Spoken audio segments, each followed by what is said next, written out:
Bueno, nos da muchísimo gusto estar en Puerto Vallarta, en el estado de Jalisco. Vamos a informar. Acabamos de terminar la reunión de seguridad y agradecer mucho la hospitalidad del pueblo de Jalisco, mujeres, hombres, trabajadores, progresistas.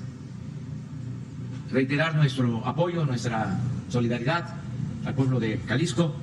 Estamos trabajando de manera coordinada con el gobierno del estado, con el gobierno del municipio de Puerto Vallarta y vamos al programa de hoy, pero antes pues enviar un abrazo respetuoso a Susana Carreño, que fue víctima de una agresión hace algunos días, una periodista de aquí de Puerto Vallarta que frecuentemente asiste a las mañaneras en la Ciudad de México, fue agredida, afortunadamente salió adelante. Ayer me informaban de que ya la van a dar de alta. Es una mujer muy fuerte, con convicciones, la queremos mucho y le enviamos nuestro abrazo, nuestro saludo cariñoso. También desear que le sea leve al presidente Biden su situación de contagio en COVID. Tenemos información que sigue trabajando, está aislado, pero sigue trabajando y le deseamos que se recupere pronto. Esto es básicamente lo que queríamos introducir en esta mañanera y dejamos la palabra al gobernador de Jalisco, Enrique Alfaro, que repito, llevamos buenas relaciones y estamos trabajando de manera coordinada. Bueno, muy buenos días a todas y a todos. Señor presidente, bienvenido a Jalisco, a su casa. Por supuesto, sumarme a el saludo que envía el presidente a mi amiga Susana Carreño. Qué bueno que esté bien también.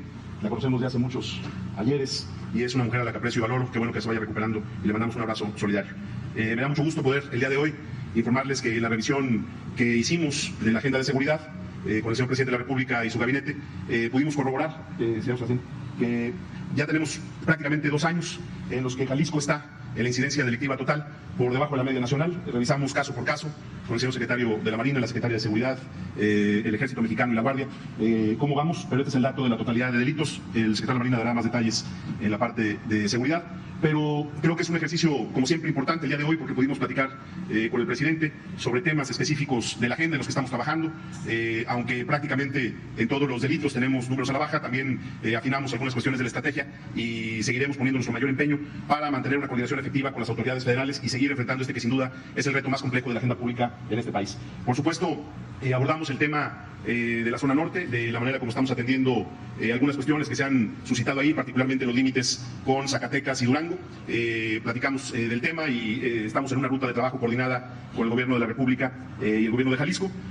Por supuesto, le informamos al presidente sobre el tema que nos ha lastimado, un suceso terrible, que es el de Luz Raquel. Le presenté al presidente con la presencia del fiscal cómo va este proceso, cómo está, insisto, acreditado que la orden de protección estaba vigente, que se tomaron las medidas por parte de la Policía Municipal de Vigilancia, que está la persona contra la que estaba dictada la medida de protección detenida y que la investigación va a seguir su curso. No vamos a cancelar ninguna línea de investigación. Estaremos informando puntualmente a la Mesa de Seguridad los avances y fue uno de los temas que también pusimos sobre la mesa. Queremos, por supuesto, ser cuidadosos con la información que se da porque hay una investigación en curso y no se quiere agotar, no se quiere cancelar ni descartar ninguna línea de investigación. Vamos a ir a fondo, vamos a dar con los responsables. Ya hemos atendido, le informé al presidente, al hijo de Luz Raquel, estaremos al pendiente de él, ya están establecidas todas las medidas para no dejar sola a su familia. Estamos en coordinación también con el municipio de Zapopan. Es un tema que nos duele, que nos lastima y que pues evidentemente cuando tienes resultados como los que estamos presentando son hechos que por muchas razones pueden generar un mensaje distinto. Sin embargo, acá entendemos que es una agenda en la que estamos trabajando. La manera como se ha enfrentado en Jalisco en específico la violencia por razones de género nos permite hoy que el tema de feminicidio nos nuestro estado esté también muy por debajo de la media nacional, que hayamos podido revertir la situación que teníamos apenas el año pasado como producto en muchos sentidos del encierro por la pandemia, pero sin duda con el presidente compartimos el compromiso de enfrentar este flagelo de la sociedad que es la violencia contra las mujeres. Estamos comprometidos en ello y estaremos informando puntualmente a la Mesa de Seguridad Nacional los avances de la investigación. Más allá de eso, habrá seguramente más adelante en la visita del señor presidente la oportunidad de informarle cómo vamos con los proyectos que estamos haciendo en conjunto con el Gobierno de la República, muy en especial el proyecto de línea 4 al sur de la ciudad. Va avanzando muy bien, está ya después de haber sido aprobado la modalidad con la que estamos haciendo este proyecto de infraestructura, está aprobada por el Congreso y está ya por arrancar la licitación. Entonces creemos que la obra va en ruta. También sobre el tema de abasto de agua para la área metropolitana de Guadalajara, terminó ya la licitación del primer tramo del acueducto La Red del Salto Calderón. Entonces creo que las obras están por iniciar ya en el mes de agosto, lo cual nos da mucho gusto y con ello estaremos avanzando en dos agendas muy importantes. Seguramente el presidente nos dará la oportunidad de comentar también sobre algunas cuestiones que tenemos que revisar de temas pendientes en el municipio de Puerto Vallarta, que hemos platicado con él, pero en general lo que puedo decir es que con el Gobierno de la República hoy hay una agenda de coordinación, de trabajo conjunto, que estamos concentrados en atender los temas que la sociedad demanda, que le expresamos al presidente una vez más nuestro compromiso para trabajar sin descanso hasta el último día de nuestro gobierno, para cumplir lo que ofrecimos cada quien desde nuestra trinchera a los ciudadanos. Compartimos con el presidente su vocación de transformación del país. Podemos tener diferencias en algunos temas, pero no podemos regatearle jamás ni al presidente ni al Gobierno de la República nuestro compromiso para trabajar y para enfrentar estos retos de manera coordinada. Gracias, presidente, por su visita. Muchas gracias a todos por su atención. Bienvenido a Jalisco. Con su permiso, señor presidente, vamos a informar sobre la situación de seguridad pública en el estado de Jalisco. El estado de Jalisco tiene 125 municipios, aproximadamente más de 78,000 kilómetros cuadrados y más de 8 millones de habitantes. Los municipios más poblados: Zapopan, Guadalajara y Tlajomulco. En lo que se refiere a la incidencia delictiva, por parte del gobierno del estado se han atendido cerca del 98% de las reuniones de la mesa, ha estado presente el gobernador. Y en lo que se refiere a la incidencia delictiva, ahí podemos ver los diferentes escenarios, después el robo a transeúnte, vehículo, etcétera. Lo vamos a ir viendo uno por uno. En lo que se refiere a robo a transeúntes, ocupa el tercer lugar, 780 casos en lo que va del mes, va con una tendencia a la baja. En lo que se refiere a robo de vehículos, también una tendencia a la baja, ocupando el tercer lugar. En lo que se refiere a robo de negocios, 457 casos, va con una tendencia a la baja, en sexto lugar. En robo a transportistas, ahí sí hay un incremento leve, pero hay un incremento, 24 en lo que va del mes, está ocupando el octavo lugar. En lo que se refiere a robo de transporte, también ahí hay una incidencia a la alta, 103 casos, ocupando el noveno lugar. En lo que se refiere a extorsión, 47 casos, con un decremento, ocupando el noveno lugar. Homicidio doloso también va a la baja, con 151 casos, ocupando el onceavo lugar. Robo a casa habitación, 257 casos, también con un decrecimiento, ocupando el 14º lugar. La cantidad total de homicidios dolosos por entidad federativa en esta administración al mes de junio ocupa el lugar número 6 con respecto a la media nacional, el sexto lugar. Y el homicidio doloso por cada 100,000 habitantes en esta administración al mes de junio ocupa el 11º lugar con respecto a la media nacional. En lo que se refiere a seguridad pública, tenemos en total 30,278 elementos de seguridad pública del estado y de los municipios, con operativamente hablando 22,863 elementos. En lo que se refiere a recursos humanos, materiales y financieros de las fuerzas federales de seguridad, como lo podemos ver ahí, los reales y los operativos, en total de los operativos, contando a la Secretaría de la Defensa, Secretaría de Marina, la Guardia Nacional y todas las policías, tenemos en el estado 35,410 elementos operando. En lo que se refiere al despliegue de la Guardia Nacional, se cuenta con una coordinación estatal y 15 coordinaciones regionales, como lo podemos ver en el mapa del estado. Y en lo que se refiere a la construcción de las compañías de la Guardia Nacional, en el 2019 fueron 29 construcciones, en el 21 y en el 22 10. Y además la Secretaría de la Defensa Nacional puso 4 cuarteles que ellos tienen a disposición. En total en el estado se encuentran 44 instalaciones de la Guardia Nacional. Y en lo que se refiere a aseguramientos aquí en el estado, como lo pueden ver aquí en la diapositiva, pues laboratorios se han incautado 18, hay 933 detenciones, 3 embarcaciones detenidas, una aeronave, vehículos asegurados 2.128, armas de fuego 1.654, ahí podemos ver cartuchos, cargadores, granadas, moneda nacional, dólares, los plantíos que se han erradicado, en cuestión de marihuana la cantidad 59.164 kilogramos, cocaína 1.856 y así como se puede ver ahí. En lo que se refiere al robo de hidrocarburos, aquí en el estado se cuentan con 137 vehículos asegurados. Hay 4 ductos, de los cuales 2 son los que están operando. Se han decomisado 1.412 litros de combustible, 16 predios y 53 detenidos a la fecha. En lo que se refiere a búsqueda y rescate, aquí en el estado se encuentra con una estación de búsqueda y rescate, aquí en Vallarta, 16 personas de 2 embarcaciones han realizado 101 operaciones y rescatado 62 elementos. En lo que se refiere a la Secretaría de la Defensa Nacional, cuenta con 2 subcentros regionales de búsqueda y rescate, ubicados uno en la base aérea militar número 5 en Zapopan y en la estación aérea militar número 5 en Puerto Vallarta. La que sigue, por favor. En lo que se refiere al plan DN3E, Plan Marina y Plan de la Guardia Nacional aquí en el estado, tenemos que se han intervenido en 117 incendios forestales, en 77 casos de lluvias severas, 7 incendios urbanos, accidentes vehiculares 39, derrumbes 3, en explosiones 7 eventos, accidentes ferroviarios 5, accidentes aéreos 1, huracanes se han intervenido en 3 ocasiones y en fuga de combustible también en 4 ocasiones. Se cuentan con alrededor de 9.920 elementos para estas acciones que se han tomado en el estado. Esto es lo que podemos dar como referencia al informe de la seguridad aquí en el estado. Gracias. Muy bien, pues este es el informe. Adelante. 2, 3, 4. Se fijan, por favor. Buenos días, presidente. Muchas gracias por la oportunidad. Miguel Arzate, del Sistema Público de Radiodifusión del Estado Mexicano, Canal 14. Preguntarle, presidente, ayer nos adelantaba que en estas consultas sobre el tratado entre México, Estados Unidos y Canadá va a participar Jesús Seade, un político mexicano que destacó por su participación en la negociación de este tratado, pasar del antiguo tratado al nuevo TEMEC. Preguntarle, presidente, ¿qué le ha dicho Jesús Seade sobre estas consultas? Particularmente, si ve algún asunto, luego de que ayer algunos empresarios mexicanos hablaban de que debe haber seriedad en estas consultas. Preguntarle cuál será la estrategia que va a seguir el gobierno de México, particularmente cuál será la estrategia que tendrá Jesús Seade en estas consultas. Bueno, en primer lugar, decir que no hay ninguna violación al tratado. Que le quede la tranquilidad al pueblo de México, que no estamos incumpliendo ningún compromiso, que cuidamos desde el inicio del gobierno no comprometer el petróleo, que eso nos llevó a detener la negociación casi 2 semanas, porque el gobierno anterior había ofrecido un capítulo especial del tratado entregando el petróleo. Así de claro. Nosotros estábamos como observadores porque aún era presidente electo. Cuando Jesús Seade me informa de que hay esta propuesta, le pido que venga a México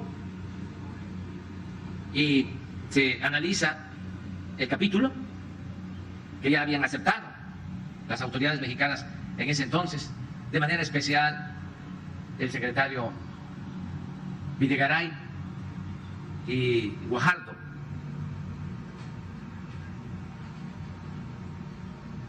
Y nosotros dijimos que no estábamos de acuerdo. Se molestaron los negociadores del gobierno de Estados Unidos y se levantó la mesa. Hubieron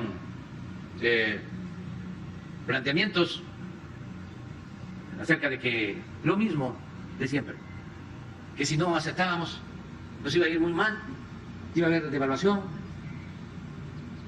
Y dijimos no, tenemos que cambiar de capítulo. Es más, que no se toque el tema.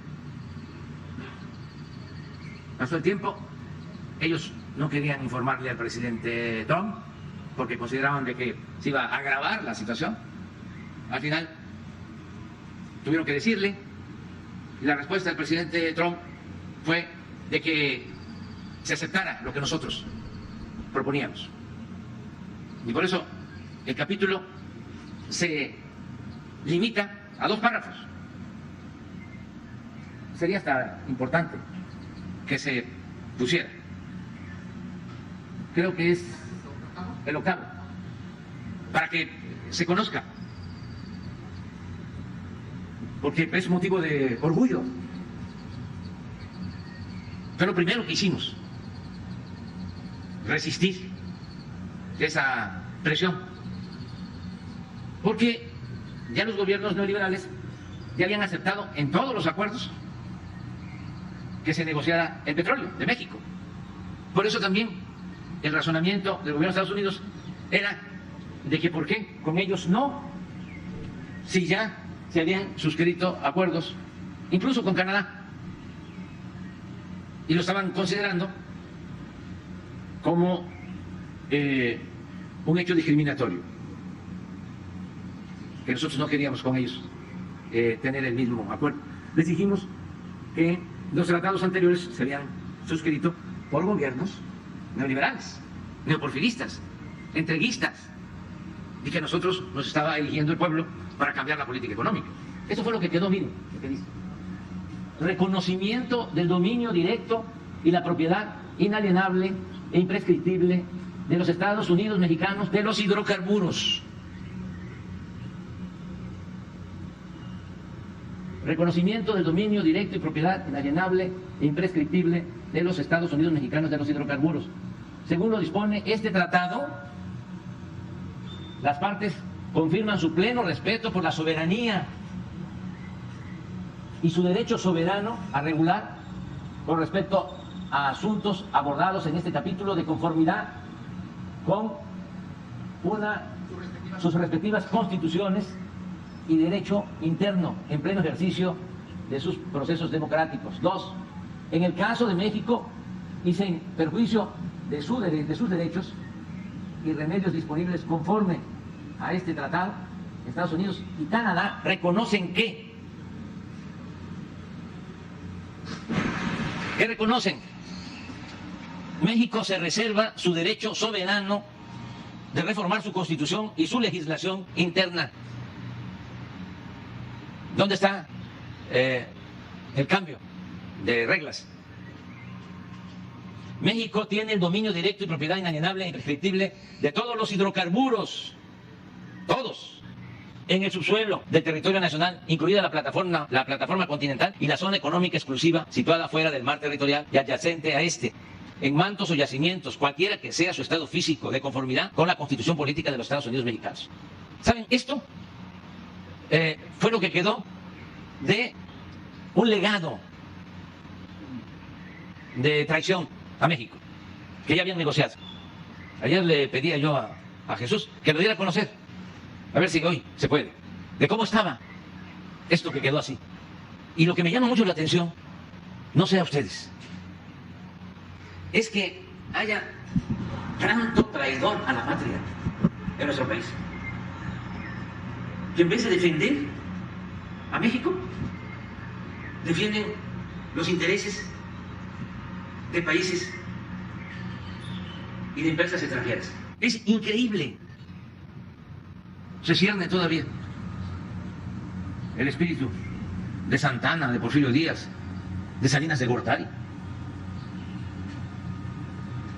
Pero muchísima gente, sobre todo en la academia,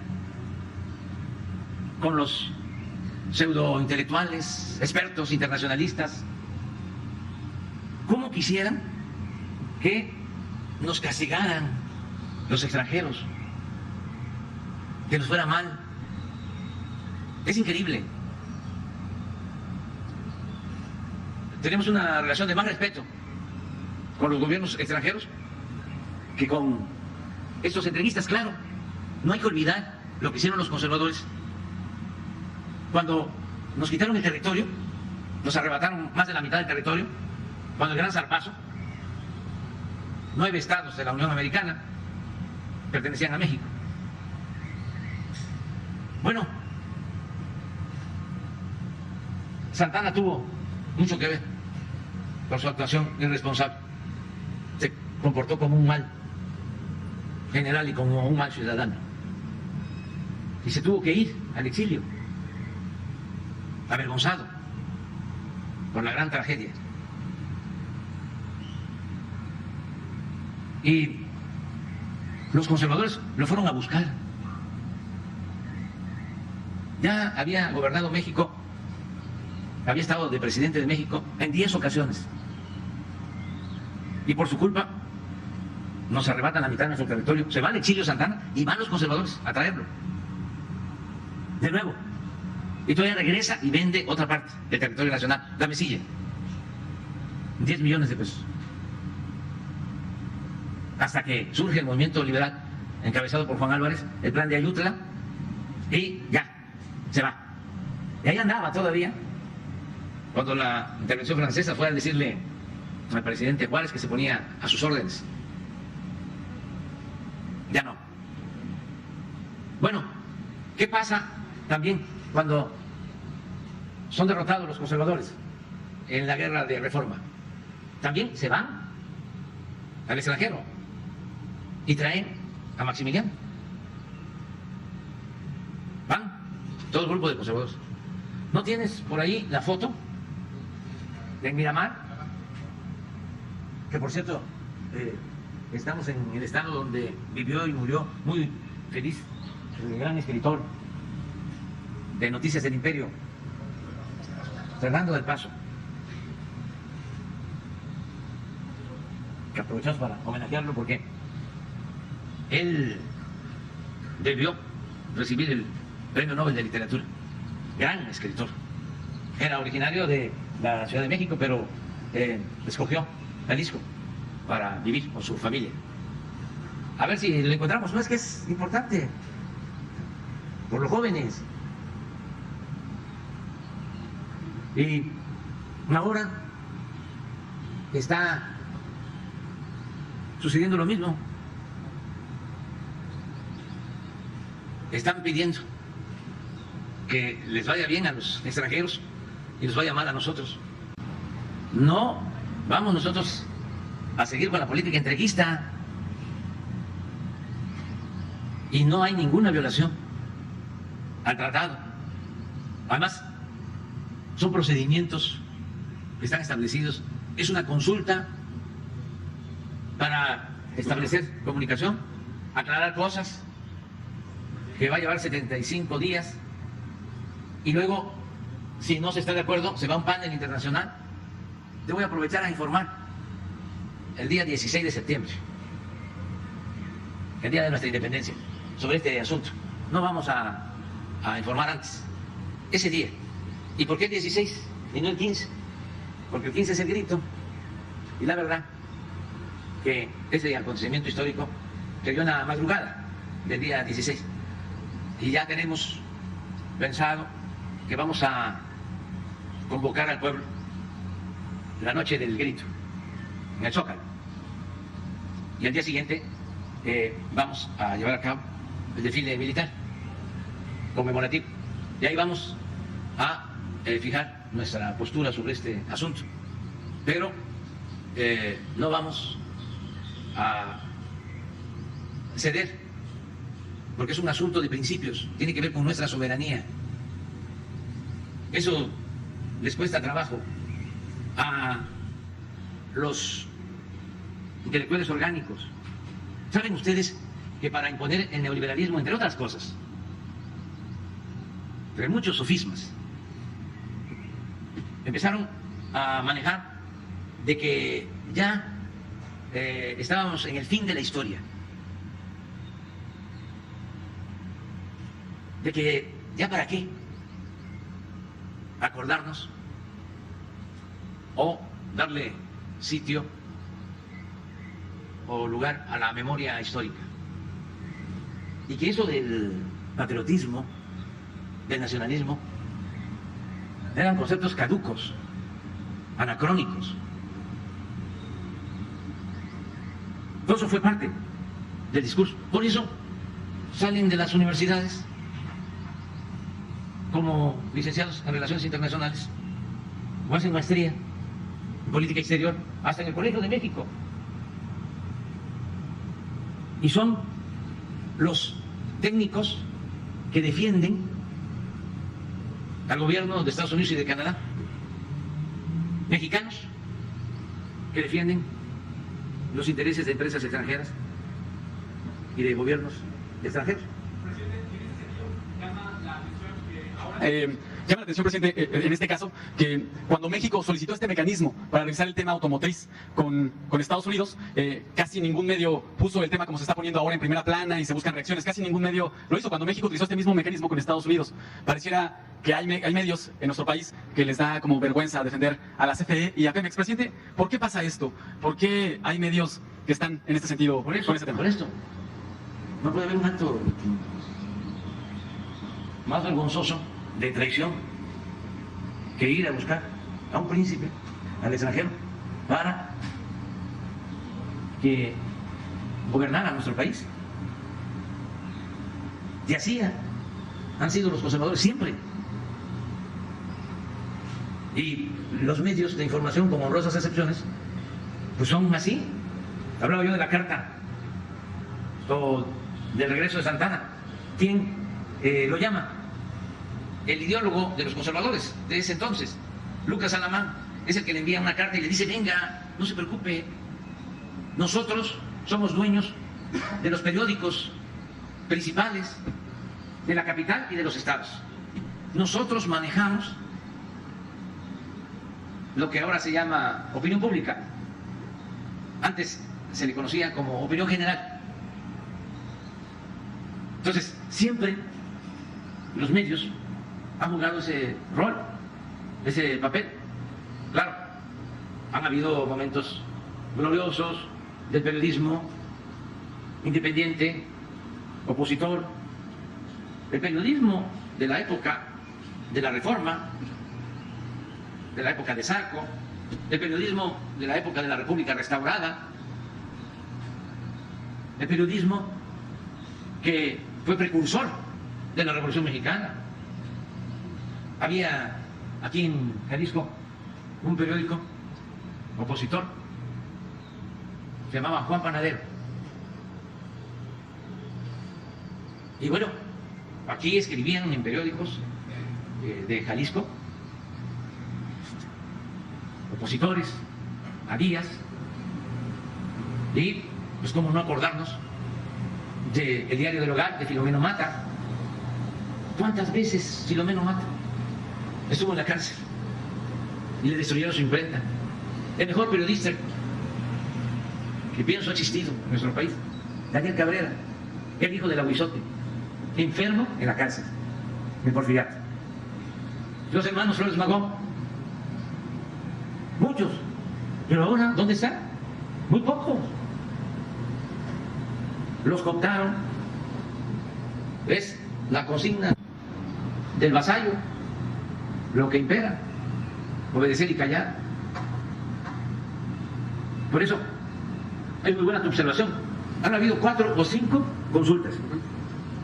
Y México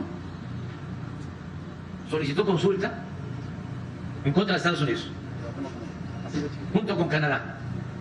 Y pasó de noche. Ahora que la consulta la pide Estados Unidos y lo secunda Canadá en contra de México, la nota. Y hablan como de una crisis inevitable a Sí, los medios. sí, nos va a ir muy mal, mucho, muy mal. Como si México fuese una colonia de Estados Unidos, como si dependiéramos por entero de Estados Unidos, incluso aún cuando comercialmente nos conviniera mantener relaciones con Estados Unidos. No puede ser que esa relación sea a costa de nuestra dignidad, de nuestros principios, de lo que establece nuestra Constitución, de que somos un país independiente, libre, soberano. Lo que pasa es que fueron muchos años de sometimiento neoliberal. Entonces se acostumbraron a hincarse, como son los conservadores. ¿Qué le digo a la gente? No va a suceder nada, porque nos necesitamos. Hay un documental, no sé si lo terminaron, pero una vez me hicieron una entrevista para ese documental o otro parecido. Un día sin mexicanos en Estados Unidos. Pero nuestra relación comercial es importantísima, pero no solo para nosotros, también para ellos. Si no hay fuerza de trabajo de México, si no hay industrias automotrices en México, de autopartes en México, ¿saben cuánto aumenta el precio de un automóvil en Estados Unidos? $10,000. Entonces, no es que solo nos perjudica a nosotros, no, nos necesitamos, somos complementarios, estamos planteando que haya integración con respeto a nuestras soberanías. Pero estos entreguistas, pues quisieran que nosotros nos sometiéramos, quieren que regresemos a la época anterior a la expropiación petrolera, a los tratados de Bucareli. Así, sí, señor, aquí,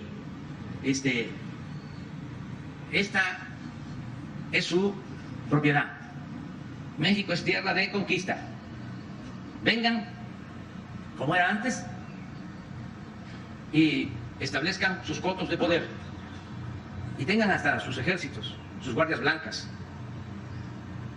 lo que sean las compañías petroleras extranjeras antes de la expropiación, que tenían grandes extensiones de terrenos, casi en todo el litoral del Golfo de México.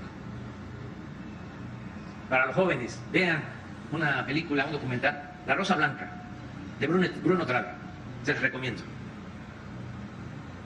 Los de las compañías extranjeras les interesaba un terreno, iban con el propietario y le decían: queremos tu terreno, nos los vas a vender a este precio, o nos los vendes tú o se lo compramos a la viuda. Esa era la relación.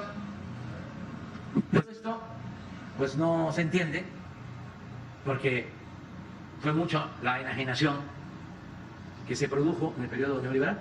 Presidente, para cerrar este tema, solamente de nuevo insistir, ¿qué le ha dicho Jesús Seade sobre este tema particularmente No de hay las ningún consultas? problema, incluso Y ya hay una fecha ya previsible. que ¿Para cuando venga?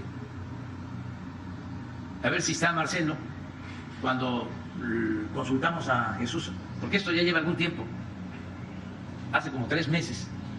¿Y ya hay una fecha previsible para esta A primera ver si consulta? nos manda la nota que envió Jesús, que le mandó, lo consultamos.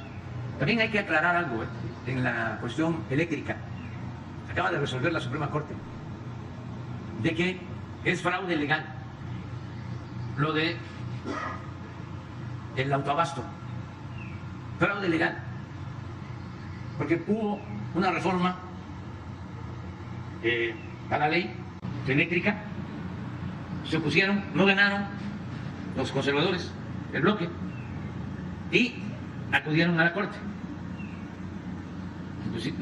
interpusieron una controversia para que se declarara inconstitucional la ley eléctrica, y no lo lograron, y presionaron fuerte, y hay ministros que están al servicio de las empresas, y no lo lograron.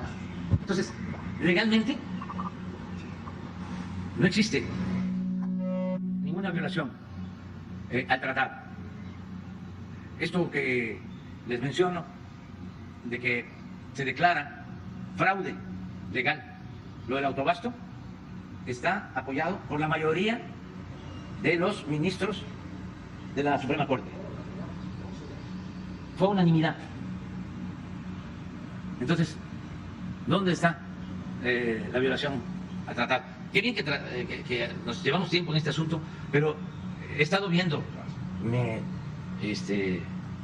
sorprende, me ha dejado anonadado el número de personas, de defensores de empresas extranjeras no el pueblo, así la gente de clase media, media baja, la gente con menos recursos económicos, no, los académicos del más alto nivel, entre más sabiondos, más traidores a la patria. ¿De la electricidad?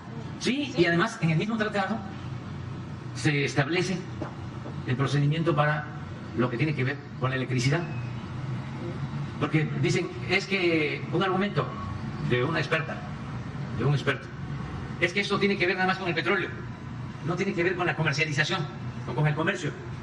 ¿Cómo no va a tener que ver? Sí, la energía eléctrica se produce en su mayoría, en su mayor cantidad, con gas. Pero además, en los procedimientos se establece también de que no existe violación cuando un gobierno legalmente establece la forma en que deben de explotarse sus recursos naturales. Y es un asunto, lo dije también, porque siempre digo lo que pienso, político. Es que estaban acostumbrados a robar, a saquear. Sobre todo esta empresa Iberdrola, que fue capaz hasta de contratar a Calderón. Una vez que terminó Calderón de presidente, lo contrataron y se lo llevaron como miembro de su consejo de administración. Una vergüenza. Y es esta empresa y otros que reciben respaldo del gobierno de Estados Unidos, en especial del Departamento de Estado, porque con todo respeto a su sistema político, allá, cuando hay campañas, los que aportan, los que patrocinan a los candidatos, son los empresarios, las grandes empresas. Entonces, los senadores, los diputados ganan y se ponen al servicio de las empresas. Y van al Departamento de Estado y ahí hacen sus gestiones. Y el Departamento de Estado interviene en los países. Acuérdense, con todo respeto, que el señor Blinken del Departamento de Estado fue el primero que protestó por los crímenes de periodistas en México. Y después vinieron los diputados de la Unión Europea.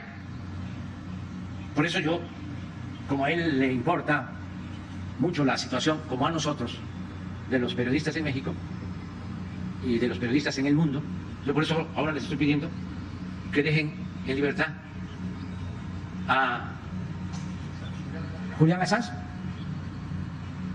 Y no voy a dejar de pedir la libertad para Julián Assange, porque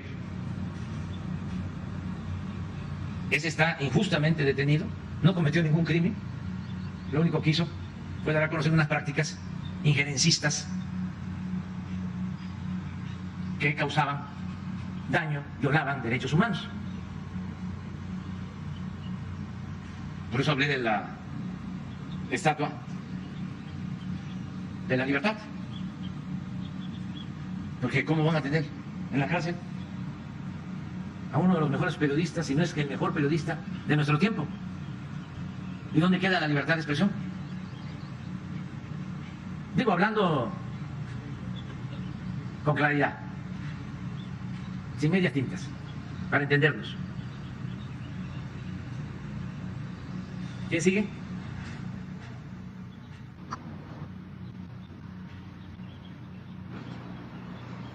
Buenos Buenos días, presidente. Buenos días, gobernador. Buenos días a todos, colegas. Presidente, usted en 2018, antes de tomar protesta, pero ya como presidente electo, prometió a Puerto Vallarta 650 millones de pesos. El año pasado, usted aquí mismo en Vallarta dijo que había tomado la decisión de mandar cerca de 400 millones a Guadalajara para la culminación de la línea 3, pero prometió que para este año iban a mandar el recurso restante a esta ciudad y no ha llegado. Quisiera saber si va a cumplirle a los vallartenses con ese recurso, y en el mismo tema de los recursos, si tienen contemplado ya la construcción del puente Federación, es importantísimo para la conexión en esta nueva zona metropolitana Vallarta, Bahía de Banderas, el macrolibramiento, obras que tengan para Puerto Vallarta próximamente, sería una de las preguntas. Sí, estamos ya invirtiendo en Vallarta, en desarrollo urbano. Ya se hicieron algunas obras aquí en Vallarta. Me gustaría que le preguntaras y que te envíe Román Meyer, de desarrollo urbano. 180, 200 millones de pesos, Sí, que nos informaron. sí. El restante. Sí. A ver cuánto se ha invertido. Comentarles también, en el caso de Vallarta, que voy a hacer ahora una gira por toda la costa que es Vallarta y Nayarit, porque vamos a dejar terminada la carretera desde Vallarta a Guadalajara y de Vallarta a Tepic. Completamente. Ya se está trabajando, y a eso ven, se va a cortar mucho la distancia, el tiempo de Guadalajara a Vallarta. Son 3 tramos que se están construyendo. También informarles que estamos trabajando en Vallarta para el ordenamiento urbano, porque había anarquía en el desarrollo urbano y estamos participando junto con el gobierno del Estado. Decirle también, porque esta es tu pregunta, a los ciudadanos de Vallarta que vamos a seguir apoyando. Por ejemplo, aquí tengo un informe de que se está apoyando a 152 jóvenes que trabajan como aprendices. Se están entregando 69 becas a estudiantes de nivel superior, los que están estudiando licenciatura. Todos los estudiantes de Vallarta, todos que estudian preparatoria, tienen beca. 8.735. Todos. También los que estudian en el nivel básico, preescolar, primaria, secundaria, 915 familias están recibiendo este apoyo. Hay 21 escuelas de Vallarta que ya tienen presupuesto para su mantenimiento. 17.628 adultos mayores. Todos los adultos mayores de Vallarta tienen pensión. Y también una buena noticia. Ya se decidió que se empiecen a entregar los apoyos a partir de los 65 años. Y ya se están inscribiendo. Porque antes era de 68 en adelante. Ya se están inscribiendo de 65 en adelante. Y esta buena noticia viene acompañada de otra, de que va a ir aumentando la pensión. Cuando termine mi gobierno, en el 24, dentro de 2 años, van a estar recibiendo el doble los pensionados. Aquí en Vallarta hay 1.049 niñas, niños con discapacidad que tienen pensión. 1.049. Y 1.254 niñas, niños de madres solteras que están en estancias infantiles, también con becas. En el caso de estos apoyos, incluyen también a campesinos, 292 campesinos, incluyen a pescadores, y aquí en Vallarta se tiene contemplada la construcción de un banco del bienestar para que la gente reciba sus apoyos. Vamos a revisar también si hace falta esa inversión a la que haces mención, y vamos a apoyar. En el caso de Jalisco, lo comentaba el gobernador, ¿en qué estamos ayudando? Aparte, Jalisco tiene como 2.200.000 hogares, 2.200.000, y en 1.500.000 aproximadamente llega un apoyo, un programa de estos, en el caso de Jalisco. O sea, todos los adultos mayores, todos los jóvenes, niñas, niños con discapacidad reciben este apoyo. Pero además, con el gobernador hemos hecho cosas importantes. Se terminó el tren de Guadalajara, por eso fue que necesitábamos estos recursos. porque nos dejaron inconclusa esa obra. Creo que originalmente se pensaba que terminábamos con 800 millones y se necesitaban 4,000 para terminar el tren que ya llevaba su tiempo, con muchas molestias de Guadalajara. Entonces, ahora ya tomamos el acuerdo también de hacer el tren de Tlajomulco a Guadalajara. ¿Cuánto es la inversión en total? 10,000 millones de pesos, tripartito, que aporta el gobierno del Estado, aporta el gobierno federal y aporta el sector privado. Pero es una obra importante. También se resolvió un problema pues bastante delicado, que era el de la presa de Zapotillo, porque con esa obra se iban a inundar 3 pueblos. Ya llegamos a un acuerdo, no se van a inundar estos 3 pueblos, Temacapulín y 2 más. Se está modificando el proyecto, ya nos comprometimos, estoy a punto de firmar un acuerdo con toda la gente, se está haciendo desarrollo social, se está hablando con la gente y al mismo tiempo se va a poder utilizar el agua. La construcción, que ya había significado una inversión importante de presupuesto público, pero no se podía quedar ahí en ruinas, porque es dinero del pueblo. Entonces, se va a tener una cortina a 80 metros y de todas maneras va a haber agua para Guadalajara, que es otra inversión adicional, para que se tenga agua suficiente. Hemos hecho este compromiso con el gobierno del Estado. No sé si ya tienes la nota.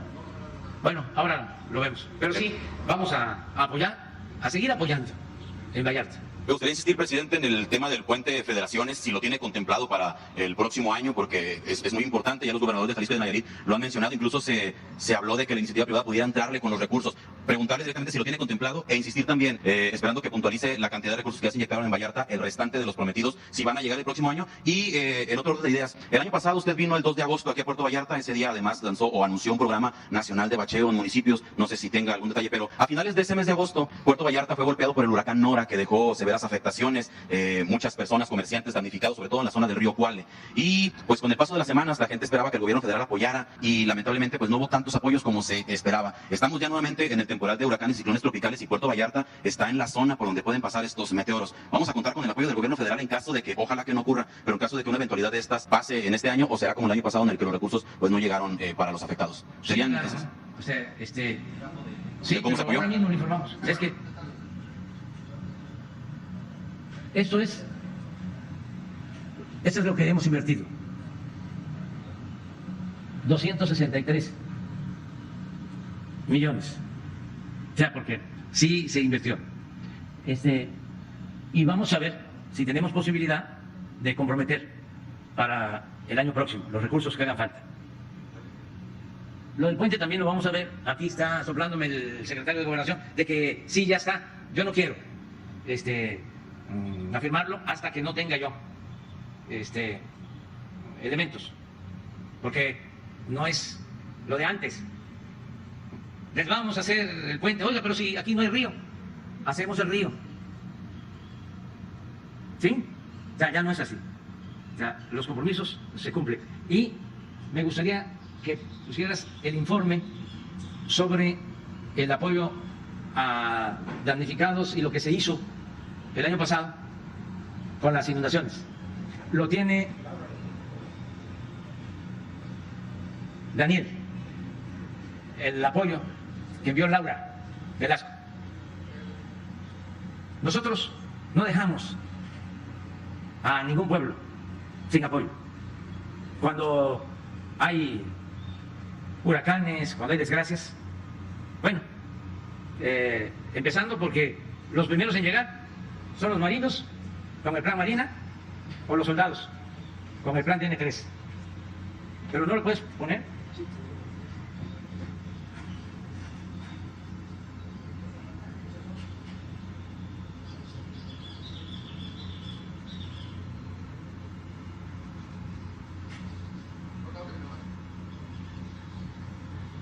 Es que casi no vengo preparado.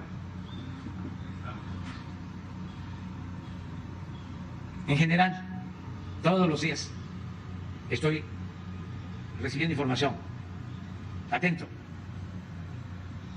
Y no es solo para poder responder, sino es una cuestión de convicción. No es posible que se afecte a un pueblo, una región, un estado y que no se ayude en lo que se puede, ¿no? Y aquí también, por lo que estoy viendo, participó el gobierno del estado y el gobierno federal. Se llama Reconstrucción en Jalisco, el informe. Me lo manda la Coordinadora Nacional de Protección Civil. Dice, señor presidente, hago referencia a la ayuda brindada en el estado de Jalisco en los últimos 3 eventos.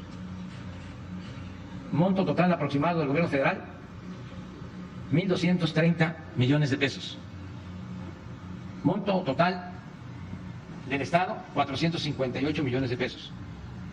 El estatuto del avance físico y financiero lo tiene cada dependencia, ya que son los encargados de hacer las solicitudes de recursos ante la Secretaría de Hacienda y ejecutar el mismo. Huracán, lluvia severa, inundación fluvial y vientos fuertes el 28 y 29 de agosto de 2021 en 20 municipios. Infraestructura federal, las aportaciones. En carretera, 80 millones. En instalaciones educativas, 16. En instalaciones hidráulicas, 188 millones. Para el sector naval, 64 millones. Para la pesca y tareas acuícolas, 18 millones. Total, 367. Lo mismo en el caso de el gobierno de Jalisco, en total 257 millones de apoyo. El segundo evento,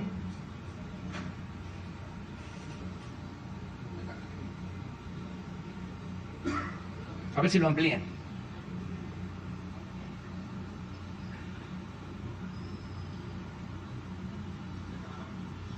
Esto es, les vamos a dejar el documento para que también lo puedas constatar. Y si ves que no es cierto, cuando regresemos o antes. ¿Cómo? Sí, claro que sí. Muy bien. ¿Quién sigue? Buenos días, presidente. Denis Mendoza, de Canal 11. El INEGI dio a conocer que en la primera quincena de julio la inflación aumentó 0.43% y con este resultado la inflación general anual se elevó a 8.16%. Había comentado que iban a implementar otras medidas para hacer frente a este tema. ¿Qué le puede decir a los mexicanos para que se sientan tranquilos ante esta inflación desmedida? Bueno, que estamos haciendo 2 cosas, o varias, pero 2 fundamentales. Una, evitando que aumente el precio de las gasolinas. Eso nos ha ayudado mucho a contener la inflación. La gasolina en México es más barata que en Estados Unidos y que en Europa. Y esto nos está significando un subsidio en beneficio de los consumidores, pero este subsidio influye también para que no aumenten los precios, para que no tengamos una inflación desbordada por entero.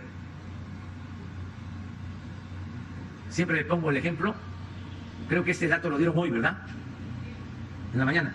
Sí, siempre pongo el ejemplo de Estados Unidos. Ellos traen una inflación de 9.1. La proyección que tiene INEGI, ¿de cuánto es? 16%. 16. Y ellos tienen 9.1. ¿Ante esta cifra, presidente? Pero aquí es importante destacar que de ese componente de 8 o 16 nuestro, debe estar como 0.6, 0.7 lo de energético. Y en Estados Unidos está a razón de 2.6 aproximadamente en energético.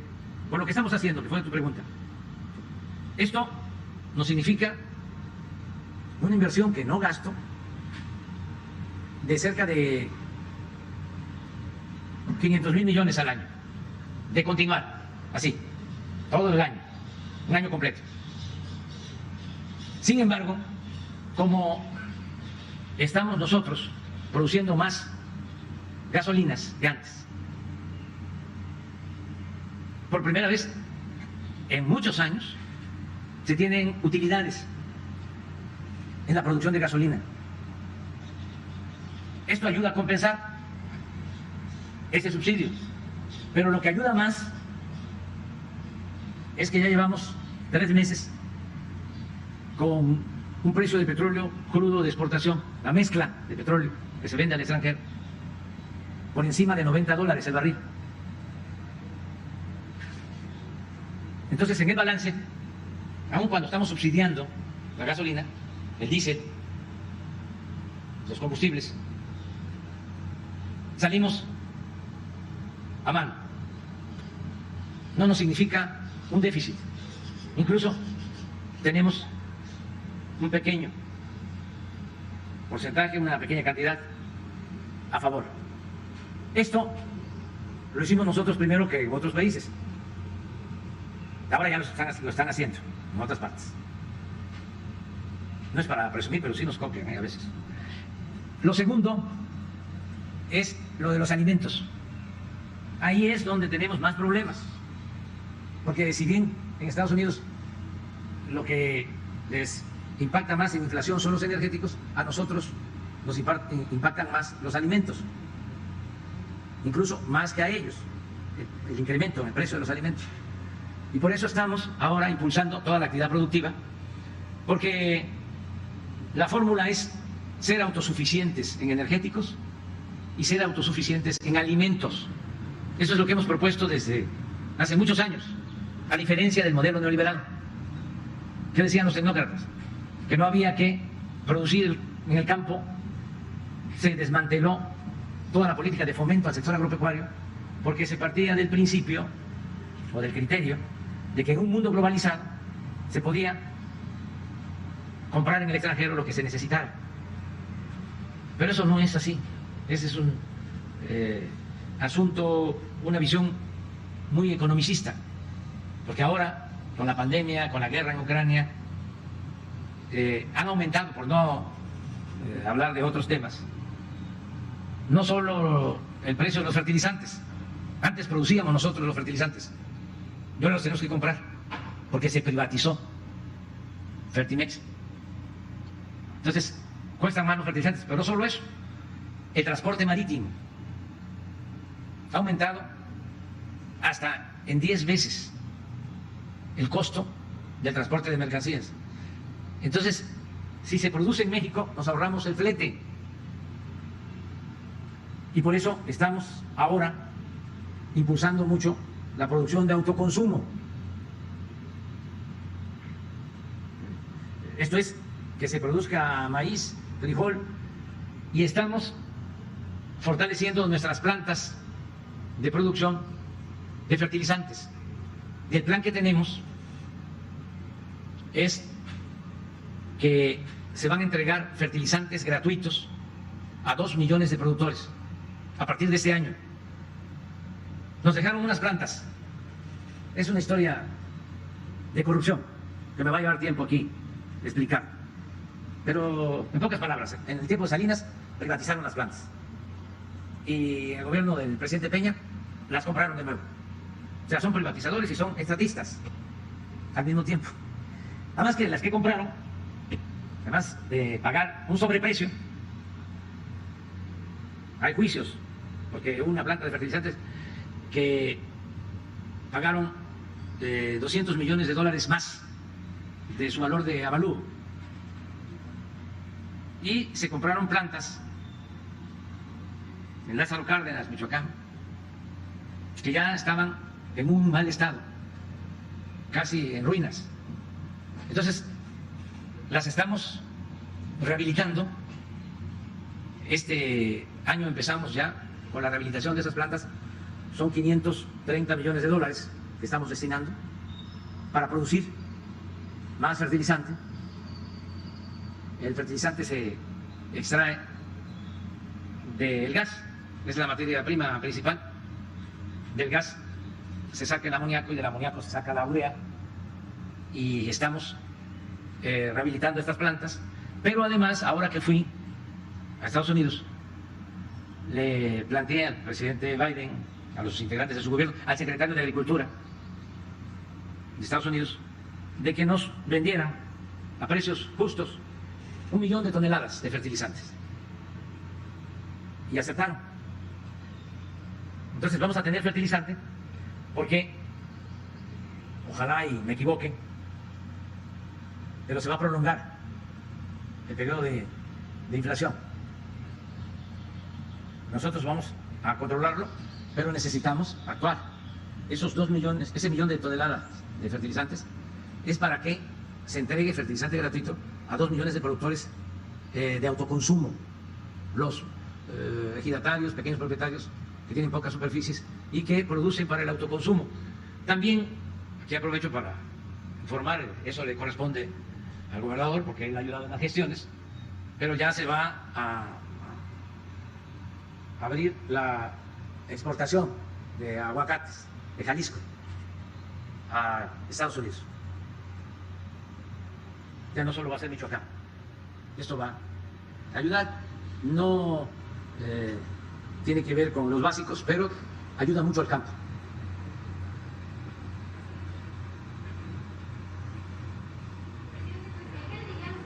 Porque dice que se va a prolongar esta inflación. ¿Qué les diría para que estén tranquilos y no afecte tanto a sus bolsillos? Que estamos ayudando para que controlemos pronto la inflación y que aunque no es consuelo, la inflación en México es menor a la de Estados Unidos y menor a la de Europa, por lo que hemos hecho y vamos a seguir haciendo.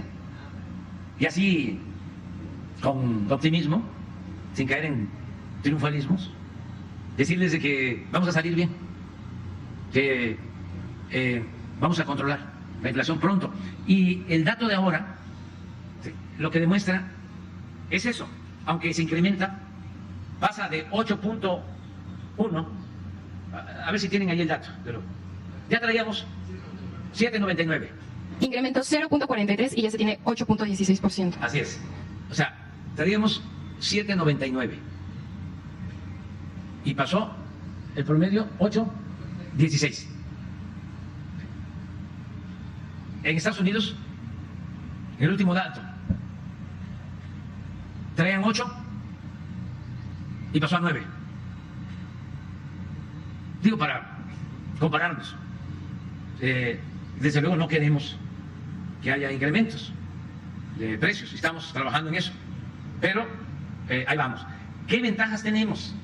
Pero también tengo que defender a nuestro proyecto.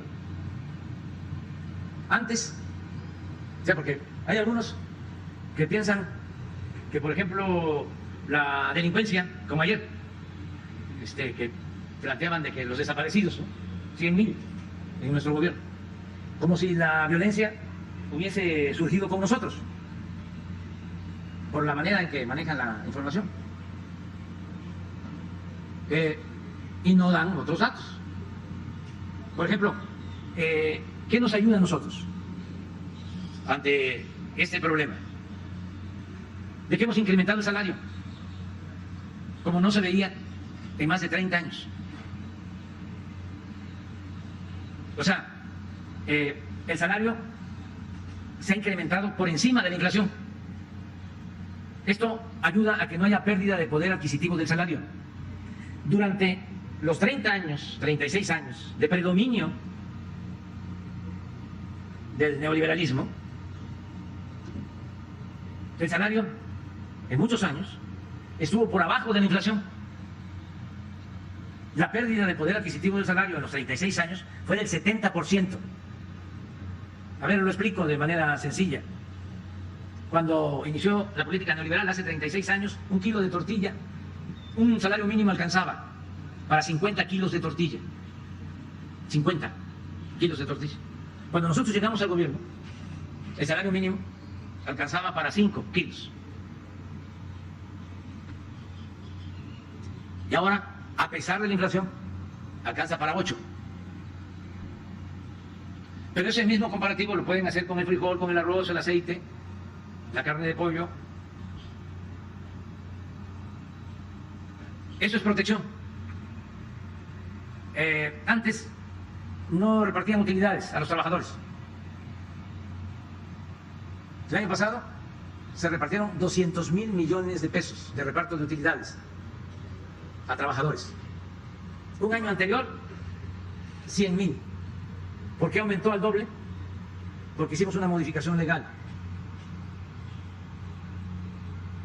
Entonces todo esto ayuda a atemperar los efectos de la crisis. Y sí vamos a seguir insistiendo en que se reduzca la inflación, porque afecta mucho la inflación. Es lo que más afecta, sobre todo a los pobres, porque el que tiene más recursos, si va a comprar algo y ya vale 20, 50%, 100% más, y tiene, no le afecta mucho. Pero a una gente humilde,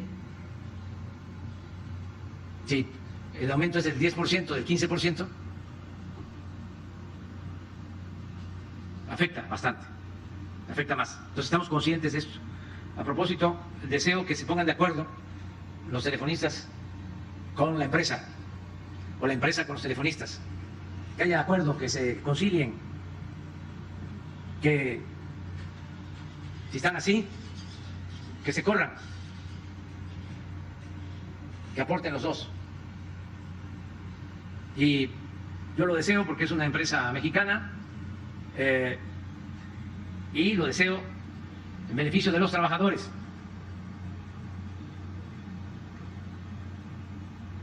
Y se tiene que conciliar. Y tengo mucha confianza porque Carlos Slim es una gente sensible, sabe que son otros tiempos. Les voy a confesar algo. Hace como 3 años, más,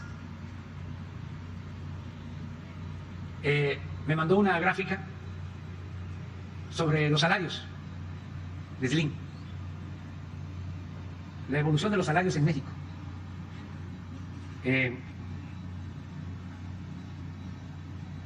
Reconociendo de cómo fueron perdiendo poder adquisitivo los salarios en México con relación a China.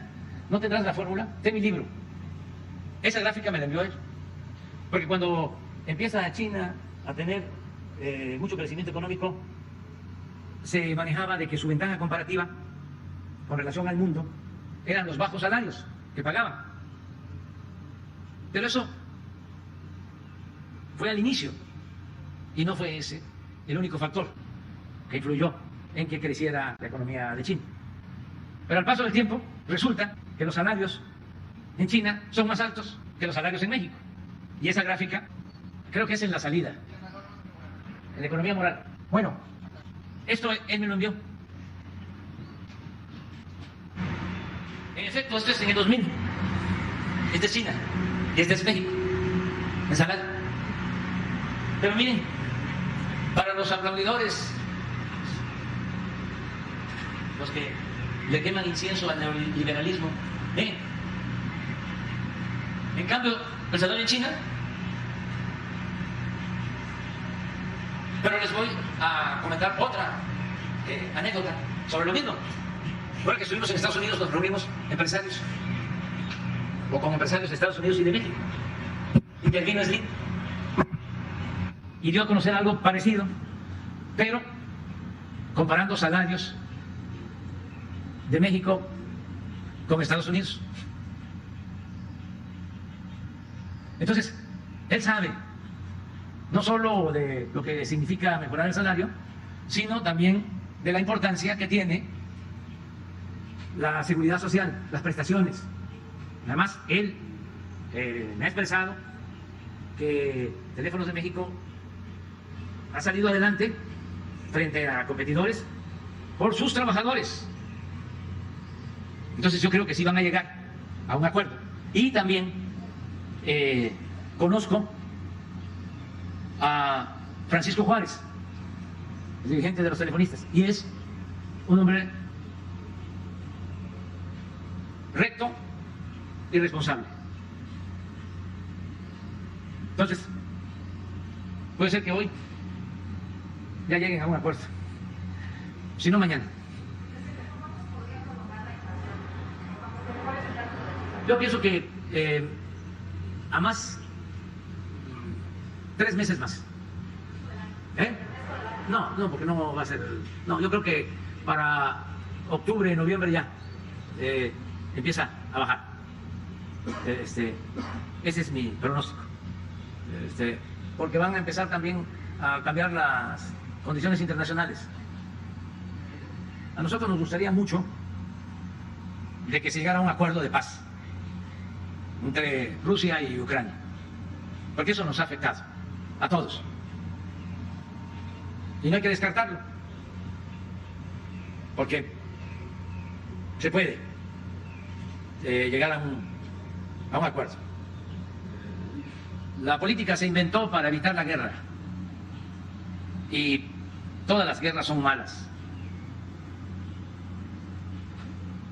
Entonces sí es posible que haya un acuerdo y esto va a cambiar el ambiente en el mundo. Y sí espero que sea pronto ese acuerdo, porque son factores externos.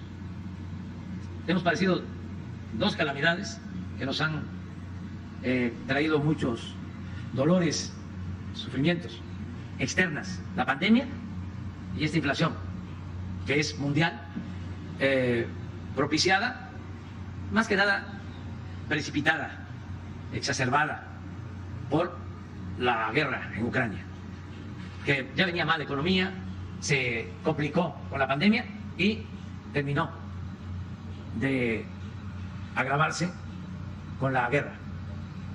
Entonces son factores externos que pueden mejorar, pueden cambiar.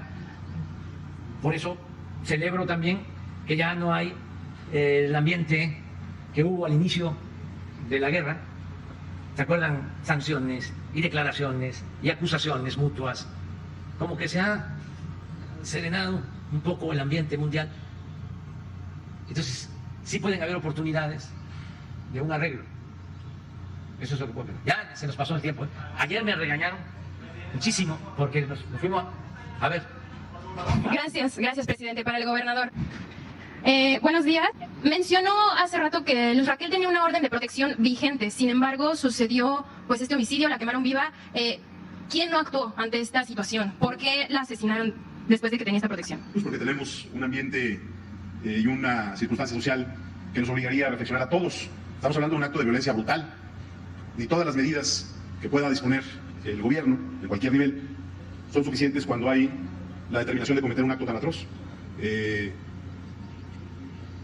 Por eso creo que hay que agotar la investigación, ayudar a la familia y dar con los responsables y por supuesto reflexionar como sociedad, porque me parece que sería una conclusión equivocada simplemente pensar que este es un problema de actuación de la autoridad. Este es un problema que evidencia una descomposición social brutal, y creo que es necesario hacer también un ejercicio de reflexión en ese sentido.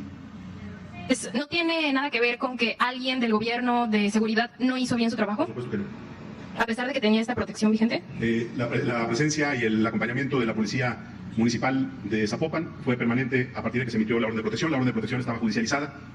Estuvimos, por supuesto, en los últimos días informando sobre esta circunstancia e insisto, la orden de protección está emitida contra una persona en específico que está detenida, pero que hasta el momento no se tiene la certeza de su participación en los hechos. Hasta que no se agote la investigación y hasta que no se llegue a una conclusión, me parece que hay que manejar la información con cuidado. Gracias. Bueno, ya contesté el punto. Es que, bueno, lo mismo, estamos hablando de un acto brutal que se va a investigar y que vamos a sancionar a los responsables. Por supuesto, estamos en toda la disposición, ayer nos reunimos con autoridades federales en la materia, de revisar y aclarar cualquier tema que tenga que ver con los protocolos de actuación, pero insisto, pues las medidas que se habían tomado son las que establece también la ley y los protocolos y, por supuesto, no podemos minimizar los hechos, los condenamos y vamos a actuar con toda firmeza para encontrar a los responsables. Bueno, pues muchas gracias. Estamos muy contentos de aquí para allá. Presidente, el tema de seguridad, por favor, nada más hay que valorar. ¿Qué se va a hacer? ¿Cuál es la estrategia que se va a realizar para pacificar estos políticos? Estamos trabajando en eso. Hoy se hizo una evaluación sobre la seguridad en el estado de Jalisco y también en Vallarta. Y hay trabajo coordinado entre el gobierno municipal, el gobierno del estado y el gobierno federal. Un dato que también puede ayudar. La Guardia Nacional en Jalisco tiene mucha presencia, es donde hay más presencia de la Guardia Nacional y de las Fuerzas Armadas, y en Vallarta en especial.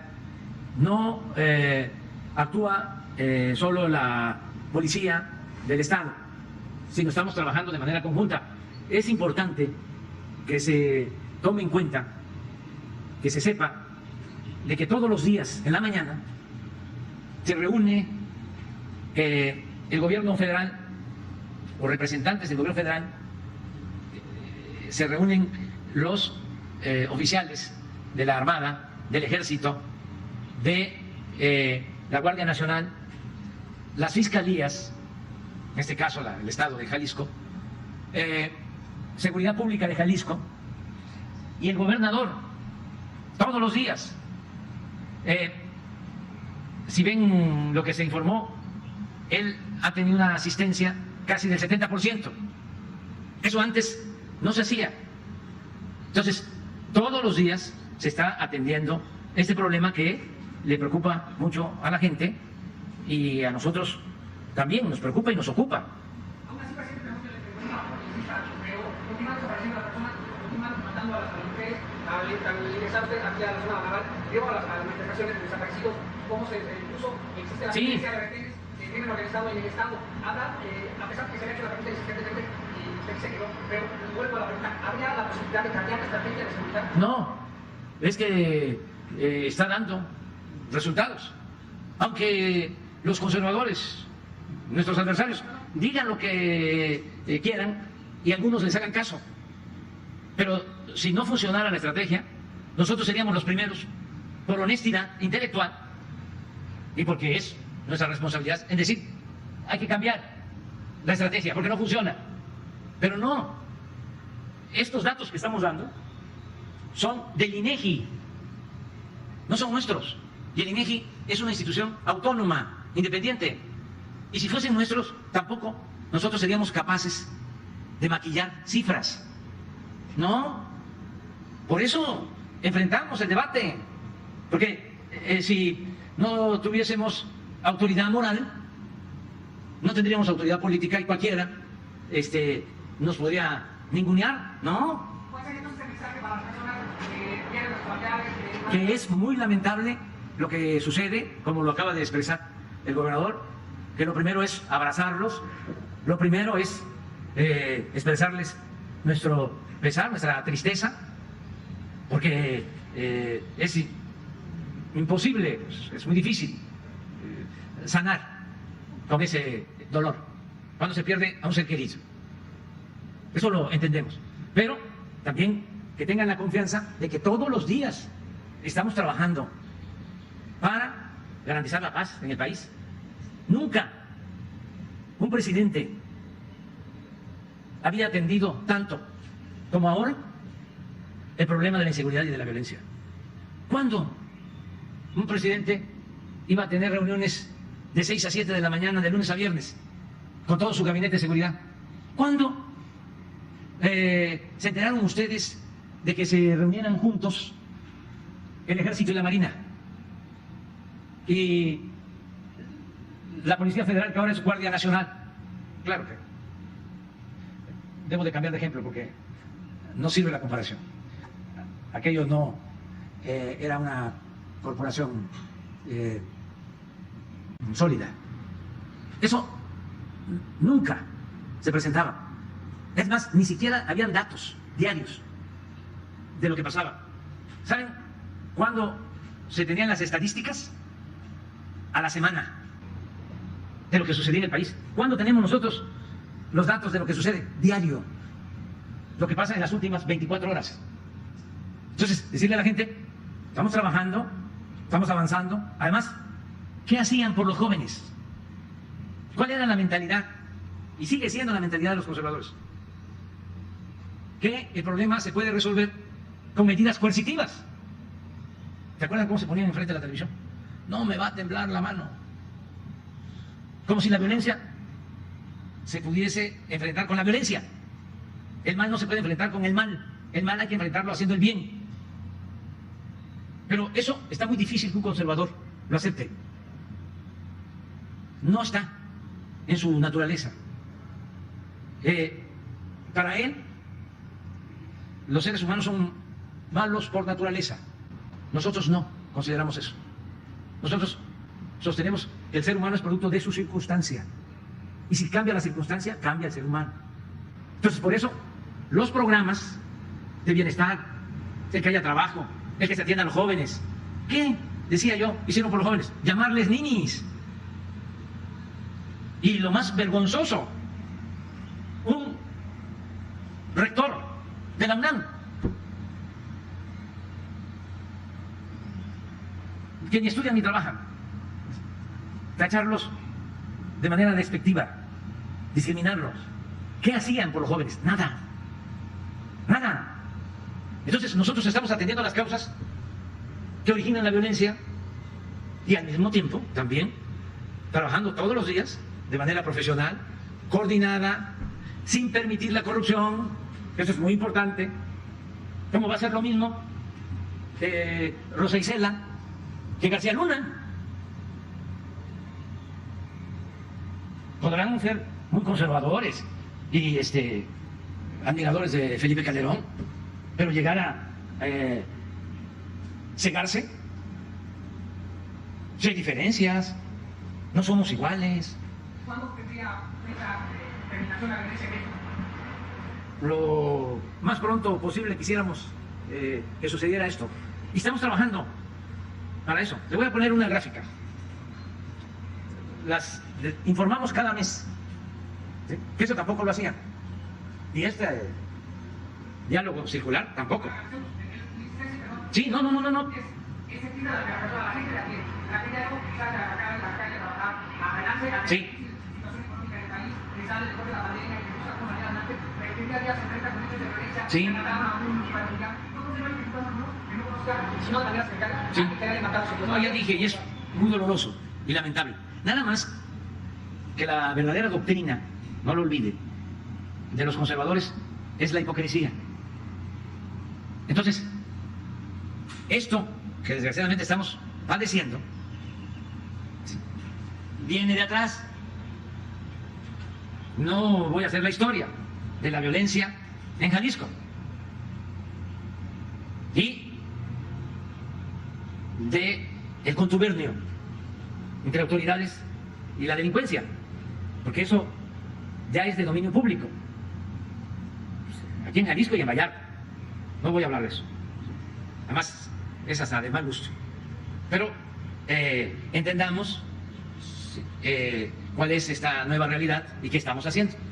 Le voy a poner algunas gráficas sobre homicidio, por ejemplo, a nivel nacional, por sexenio. Porque esto lo voy a estar repitiendo, aunque parezca disco rayado. Está como el uy, qué miedo de Chicoche. Se los voy a estar recetando. Mire. Estas Salinas aumentó en sus sexenios. Aclaro, la fuente es INEGI. 9.2 homicidios. Cedillo redujo 31% homicidios en su sexenio. Este es el que más bajó en homicidio. Ahora, si lo vemos en deuda, pues nada más imaginen que fue el que convirtió las deudas privadas de los banqueros en deuda pública, del Fobaproa, que nos ha costado 3 billones de pesos. Pero en esto sí, bajó. Fox subió muy poquito, 1.6 en homicidio. El campeón. Eso les molesta muchísimo a los que avalaron el fraude, porque él llegó robándose la presidencia. Aumentó homicidios 192%, porque este fue el que declaró la guerra para legitimarse, como no había ganado.